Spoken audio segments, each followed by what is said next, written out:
Thank you all for being here. Mr. Secretary, formerly Mr. Governor.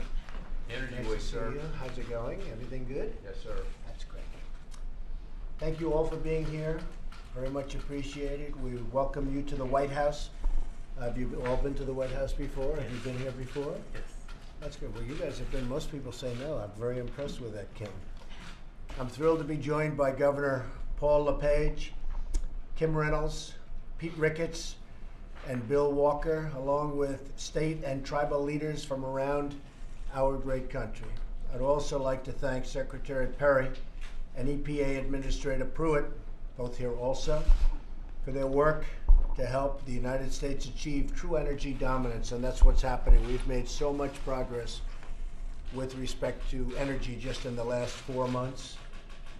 It's been an incredible journey, I will tell you. We've learned a lot and we've made a lot. We're here to talk about how we can create new prosperity for our citizens by unlocking vast treasures of energy reserves, of which we have a great deal, far more than anyone understood. I'm proud to have such a large gathering of tribal leaders here at the White House. I look forward to more government-to-government consultations with tribal leaders about the issues important to Indian country.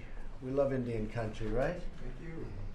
Many of your lands have rich natural resources that stand to benefit your people immensely.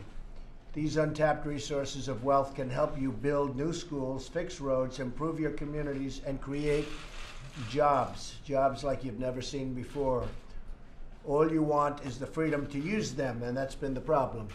It's been very difficult, hasn't it? It'll be a lot easier now under the Trump administration. For too long, the federal government has put up restrictions and regulations that put this energy wealth out of reach. It's just totally out of reach. It's been really restricted.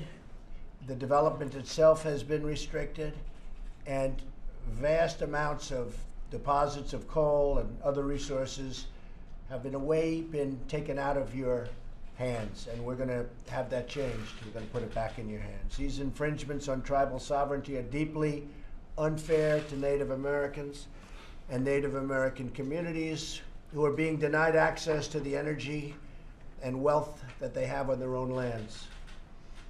Many of our states have also been denied access to the abundant energy resources on their lands that could bring greater wealth to the people and benefit to our whole nation. We're becoming more and more energy dominant. I don't want to be energy free. We want to be energy dominant in terms of the world. From my first day in office, we've taken swift action to lift the crushing restrictions on American energy. Scott Pruitt has done an amazing job, an incredible job in a very short period of time, and most people love him. There are a couple that don't, but that's okay, right? We're also putting our people back to work by doing this.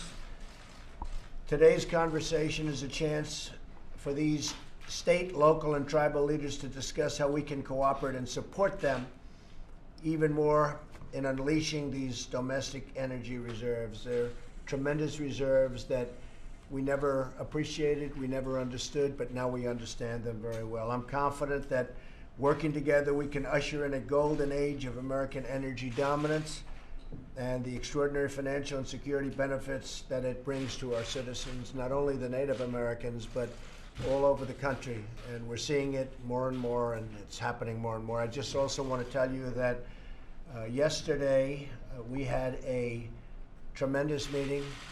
The Republican senators met on health care, and the meeting went really well. We're talking about a great form of health care.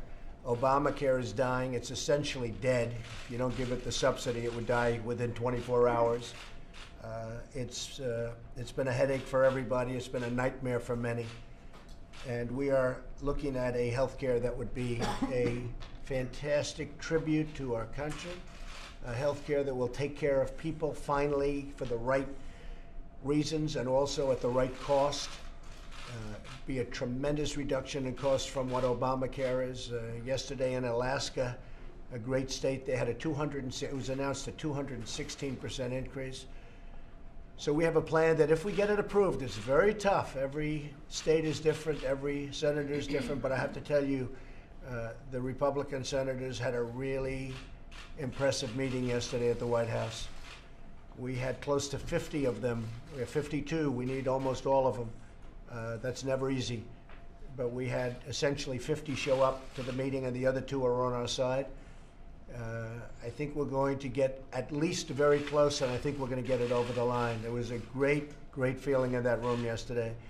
And what also came out is the fact that this health care would be so good, would be far better than Obamacare, and would be much less expensive for the people, and actually much less expensive also for the country. So those are a lot of good factors. So we'll see what happens. We're working very hard. We've given ourselves a little bit more time to make it perfect. That's what we want to do. I think this has a chance to be a great health care at a reasonable cost. People can save a lot of money. We get rid of the mandates. We get rid of so much. Got rid of a lot of the taxes. All of the bad parts of Obamacare are gone. Essentially, it's a repeal and replace. And I look forward to working with the Republican senators over a short period of time. I know Rick is very excited about the health care that we're talking about. Actually, having these governors sitting around the table is a great example of it. And one of the things that I know Kim and Paul, they'd like to be able to put health care into place that they help write and their citizens help write, because I know these, I don't know Bill that well, but my bet is he's the same. You give him the authority to take care of their citizens, they can have more people covered and do it at less cost. Yeah. I'm quite confident. Well, we're sending a lot of it back to the states where it belongs, and this will be something really special if we can get it done. Always tough. It's probably the toughest subject from the standpoint of approval, because every state is different. Every state has different needs. We have a tremendous opioid problem, and some states are more affected by that than others. But overall, I have to tell you, this will be a tremendous plan. It will really, you're going to have a lot of very, very happy people in this country if we can get it done. So we're working very hard on health care, and I think we're going to have a great answer, and hopefully we're going to have it soon. And we will keep you informed. Thank you all very much. Thank you. Mr. President, can you talk about the Medicaid cuts in the health care bill? It's going to be great. This will be great for everybody. Why do you say if? Do you think I hope that this will get across the finish? I always say it. I always say it. Mr. President, yesterday Governor Kerry said that he doesn't know if you still believe in climate change, if you think it's a hoax. You can answer that. Thank you all very much.